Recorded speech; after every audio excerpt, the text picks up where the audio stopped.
Hi friends, welcome back to my channel. If you're new here, I'm Casper the Boy Diviner, and today I'm going to do a personal reading for myself for my upcoming 2024 year. So this might not be very interesting for you, but if you're interested to see how I interpret certain cards, this might be helpful. I'm honestly doing this more for myself just because I tend not to remember my own predictions for the year. I tend to not do it properly as well if I don't do it on video. If you're a client of mine before, you know all my readings are on video. I rarely do a live reading just because live readings, while they can the messages may come naturally, we might actually lose some of the information along the way because it's not recorded. And things can come and interfere. Whereas when I feel like when I'm doing a video reading, it's all encapsulated, right? This space that we are all looking at is protected. So honestly, I haven't cleansed the space yet. So let me just light some sage.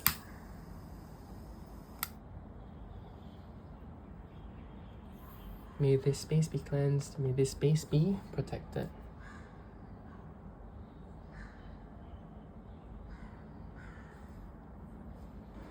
So you see, doing it on video makes me remember the steps that I need to take.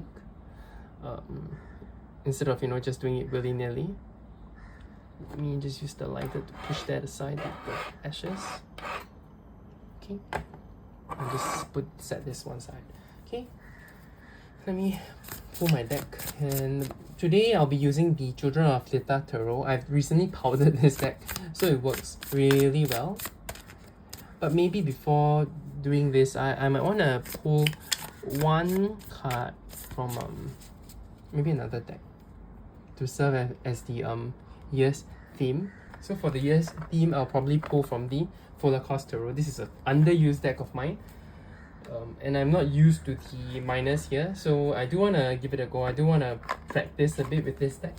So let me pull a theme deck, a theme of the year card from the Holocaust Tarot. I try not to, I'm reading without reversals nowadays, so I'm going to just turn it around if it's actually reversed, okay? I need to stamp out the sage, it's a bit too much for me.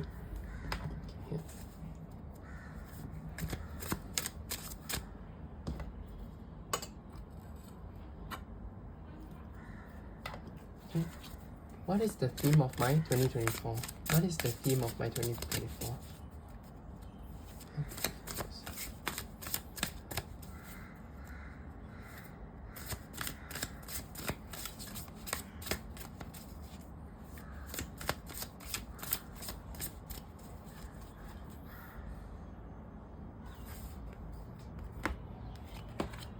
Okay, my theme of 2024 is the moon. Illusions, fears. It seems like there's a lot of depth this year that I have to work on.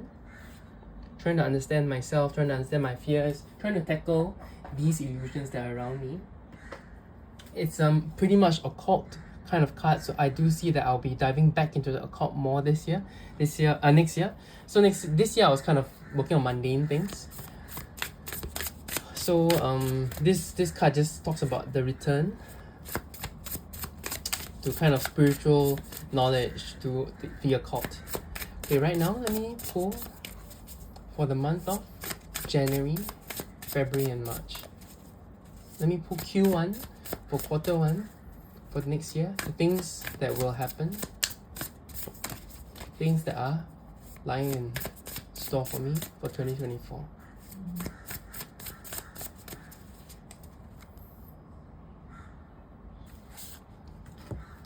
January, February, March. Okay, when I see death, immediately I think, am I gonna get fired? So will I get fired in January? I'll let you guys know. Yeah, but then 10 of coins is a good sign. There's a sort of wealth that's coming. So it could be an ending of something, could be the ending of like my hopelessness of my work, something like that. So, when things like that happen, you want to draw an extra card to do a clarification, but I won't do that right now. I'm just getting an overall vibe of the first quarter before going to the second quarter, third quarter, and then the fourth quarter. Okay? But I really like this vibe. I do feel like the death here looks very similar to the moon here. Okay, for the second quarter, April, May, and then June, please.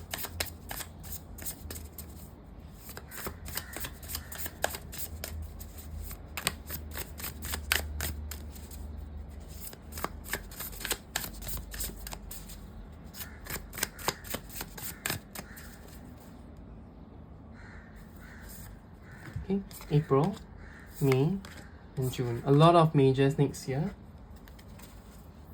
It's kind of nice to see the synchronicity between the Queen of Swords and the Knight of Swords. They are side by side. Okay.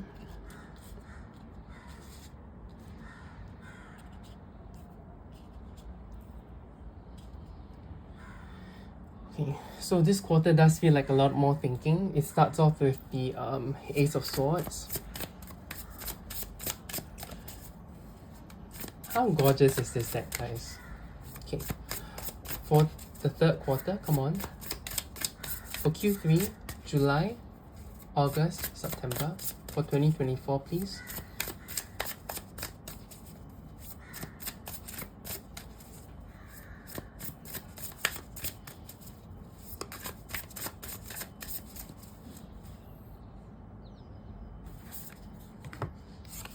July, August,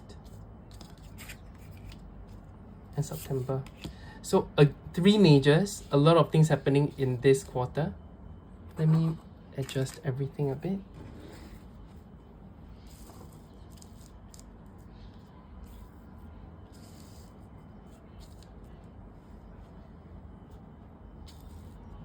So many majors.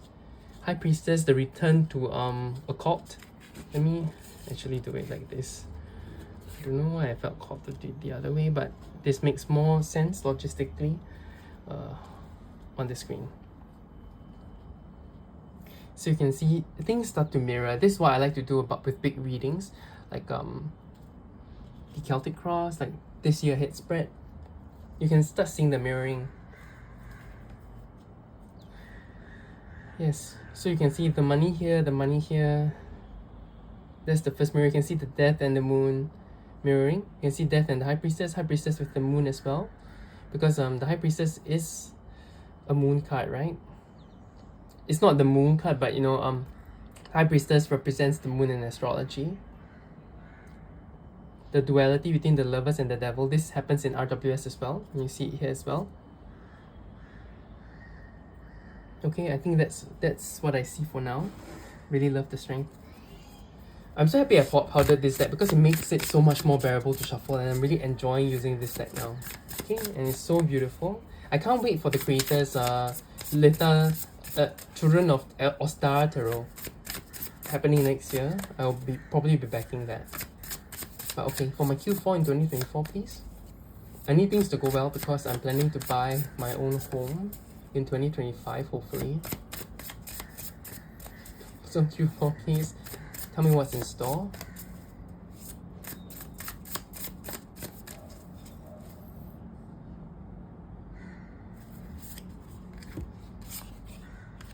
Okay, very good. Again, this mirroring here, the star, the mirroring between the moon and the star, right? Because the star happens before the moon. Okay, come here.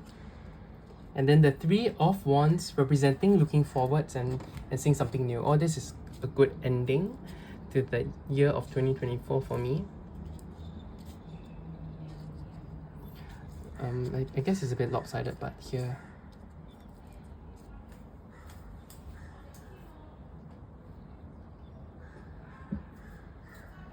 So here we can see a story for my 2024. A year represented by fears, the occult, anxieties, indecision, yeah, illusions, you know. Another thing that can help your reading if you're doing this for yourself is to feel free to open the guidebook. You know, it's not a test.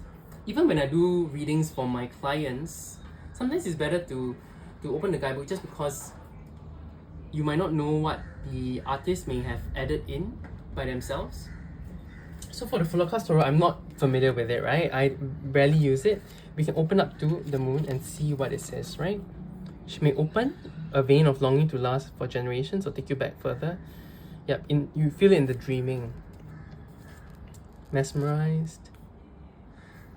She sends how many turnings of pattern and labyrinth can you float in at once. So I feel like there's a sense of cycles, repetition, you know, turbulence, right? You're riding this well. At the same time, if I ride this well, this year will be a good year for me. But off the bat, January, an ending of something. I don't know what this ending is. But it does end up well. It ends up with wealth. This also talks about generations, right? So there could be a growth. I've had a new family member recently, very young. So this could be them actually going to school, or going to the next stage of their life where I'm not as close to them. There is that barrier to that kind of generation. So this could be talking about that. And then Ace of Swords talks about new ideas. So if this is about work, it could be the ending of some sort of a project that I have, something that I'm working on, or maybe I'm moving on to a next role, and leading to the kind of fulfillment and joy, and then also new ideas in this new role or the new thing I'm doing, right? So let's do a clarification here. What is this really about? Like, is it about relationships? I don't see that, but let's see. So Judgment. Another card to just complicate things. Judgment is a calling. So I'm just hoping that this is a new calling that I found. The ending of that kind of uncertainty, realization of a calling that could lead me to wealth and also new ideas. That would be the best case scenario for Q1. I'm hoping, because this really clarifies it, there's a calling that kind of I feel called to this. This might tie into the moon in the sense that my calling might not be about my current work. It's not about this kind of mundane work that I'm doing, but more of a spiritual calling, spiritual practice that could actually lead me to wealth and also good ideas, a more balanced and sharp mind. Okay, I'm really hoping for that. Okay, that's good. That's for the first quarter. And you see this first quarter leading to strength. So there's a sense of self-discipline that I need. So it could be if I do really start a new venture, if I do start reading tarot again, if I actually start doing a tarot course or something, there's a sense that it could lead me to better results. At the same time, I do need that kind of self-discipline to keep it going. And on top of self-discipline, I need to keep refining my sword, right? The Queen of Swords is about someone who is sharp, who knows what they are, and this is the person that I probably embody in May, right? And then in June, there's a sense that while I've honed this kind of sharpness in thinking, I need to actually make a move on. The Queen of Swords sits in a throne. She's doing her thing. She doesn't actually go out to execute. So by June, I should aim to execute what I want to execute, right? So there's that sense that here is that kind of ending. Maybe, this is letting go of my expectations from my day job by actually moving on to my spiritual calling and working that out alongside my main job, but finding that fulfillment with this spiritual calling. So I'm glad I pulled the Judgment. Sometimes, no harm, just pull it out. Ties in with the moon. Grow self-discipline. Think carefully, plan it through, and then execute in June. So I do want to aim to do something in June, whether it's, to continue with videos like here, or whether it's to teach the tarot or open up readings again for my clients. Moving forward, there's that sense that in July, it is all about intuition. So, when I launch this endeavor, there's the sense that my intuition needs to be honed. It needs to be called upon. It needs to be used. I need to hone this high priestess energy. With that comes a choice, right? A difficult choice. Maybe there's a sense that maybe I don't feel up to it, or maybe spiritually I get very tired, because it often happens to me, especially when I do live readings. And if I do a tarot course, I do want to start off with something live. So there might be a choice whether I want to continue, whether I need to change something drastically. This is a major choice happening. It's the Lovers. And ultimately, honestly, I think I end up being indecisive again, because the devil is mirroring that Lovers, but it shows those chains. It could be my indecision. It could be the loss of self-discipline that I tried to hone in these months, but then I just sort of give up and drop the ball. And that's very me, right? This year I also just dropped the ball in my own personal side hustle, my personal spiritual work. I kind of dropped the ball here. Because of these very major arcana, very hard cards here, I do want to quickly do a advice card for myself in Q3. So how should I approach this? How should I approach this choice? How do I not, fall into a kind of indecision? How can I still keep my intuition strong? Can you give me some advice?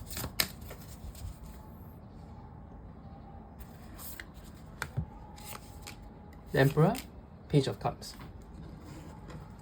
So the Emperor is talking about, you know, owning it, owning that kind of energy, being that person that everyone looks up to, and not being afraid to really take charge of my own life. You know, sometimes because of energy reasons, because work is so tiring, I give myself excuses, I don't take charge of my own life. This tells me to take charge of my own life, but the only way to do that is to really understand my needs emotionally, to really understand what actually pulls me and pushes me forward. It's so easy to just switch on TikTok and watch for hours.